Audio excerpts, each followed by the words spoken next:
বৃক্ষ তোমার নাম কি ফলে পরিচয়। আজকের ভিডিওটা ফল নিয়ে, তবে এমন এক মুহূর্তে এই ঘটনাটা বিএনপির একটা প্রোগ্রামে বা বিএনপির একটা নির্বাচনকে কেন্দ্র করে ঘটেছে, যেটা আমার মনে হয় যে ডক্টর মোহাম্মদ ইউনূস সরকারকে একটা বিশেষ পজিটিভ জায়গায় নিয়ে যাবে।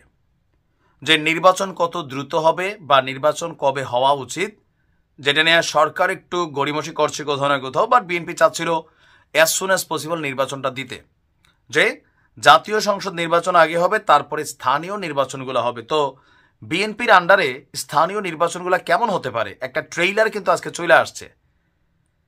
আমি 100% শিওর দল এটা নিয়ে একটা ব্যবস্থা নিবে, কারণ একটা কাউন্সিলিং নির্বাচন হয়েছে আপনার বিএনপির নিজেদের মধ্যে, আর এইটা নিয়েই যেই হুলস্থুল কাণ্ড ঘটছে, সেইখান থেকে আপনি কমেন্টগুলো দেখবেন যে কোন দিকে আসলে নির্বাচনের গতিটা বদলে যেতে পারে, কিভাবে কেন বদলে যেতে পারে। ইউনিয়ন বিএনপির একটা কাউন্সিলিং ভোটাভুটি হয়েছে গাইবান্ধা জেলার সদর উপজেলার 9 নম্বর খোলাহাটি ইউনিয়নে।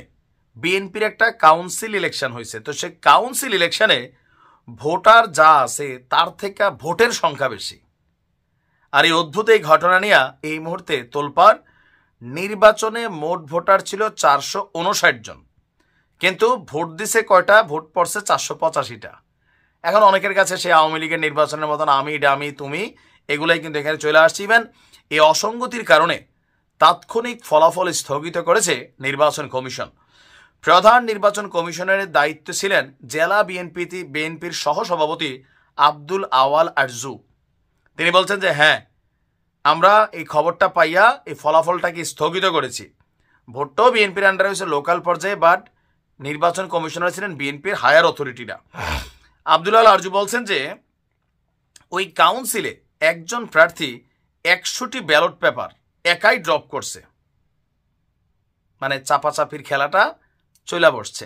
আর এই বিষয়টা পরে যখন ধরা পড়া যায়, তখন জবরদস্তি করে মানে নির্বাচন বাতিল ঘোষণার জন্য একটা চেষ্টা চালায়। কিন্তু পরবর্তীতে জেলা বিএনপির নেতারা ওইখানে যারা কাউন্সিলিংয়ের দায়িত্বে ছিলেন তাদের সাথে কথাটা বইলা প্রকৃত বিজয়ীকে ঘোষণা করার সিদ্ধান্ত নিয়েছে। আপনার গতকালকে সকাল 11টায় সদর উপজেলার খোলাহাটি 2 নম্বর সরকারি প্রাথমিক বিদ্যালয়ে ইউনিয়ন বিএনপির দ্বিবার্ষিক সম্মেলন এবং কাউন্সিল অনুষ্ঠিত হয়। কাউন্সিলে মোট ভোটার ছিল 459 জন। এতে বিনা প্রতিদ্বন্দ্বিতায় সভাপতি নির্বাচিত হন বর্তমান আহ্বায়ক মোহাম্মদ মুস্তফা কামাল। সাধারণ সম্পাদক সহ অন্যান্য পদের জন্য ভোট গ্রহণ অনুষ্ঠিত হয়। ভোট গ্রহণ শেষে গণনার সময় মোট ভোটারের চেয়ে 26টা ভোট, মানে এখানে টোটাল 485টি ভোট পাওয়া যায়। আর এরপরে এই অসঙ্গতির কারণে ফলাফলকে স্থগিত করে পরবর্তী সময় তদন্ত করে যিনি প্রকৃত বিজয়ী তাকেই বিজয়ী ঘোষণা করা হয়েছে। এখানে দুইটা জিনিস আছে, একটা হচ্ছে ভোটারও বিএনপির, আবার যারা নির্বাচন কমিশন মানে এই কাউন্সিলের জন্য তারাও কিন্তু বিএনপির। কাউন্সিলিংয়ের যে দায়িত্বে যারা ছিলেন তাদের ওইখানে কোনো রকম দুর্নীতি যখন হয়েছে, আবার হায়ার কমিটি সেটাকে স্থগিত করছে যে না, আমাদের লোয়ার লেভেল দুর্নীতি করলেও বা 2 নাম্বারই করলেও অথরিটি যারা আছে হায়ার লেভেল আছে তারা কিন্তু আমরা পরিচ্ছন্ন। এখন এই ভিডিও সামনে আসার পর বা এই নিউজটা সামনে আসার পর অনেকে বলছে যে কেন স্থানীয় সরকার নির্বাচনটা ডক্টর ইউনূসের আন্ডারে হওয়া উচিত।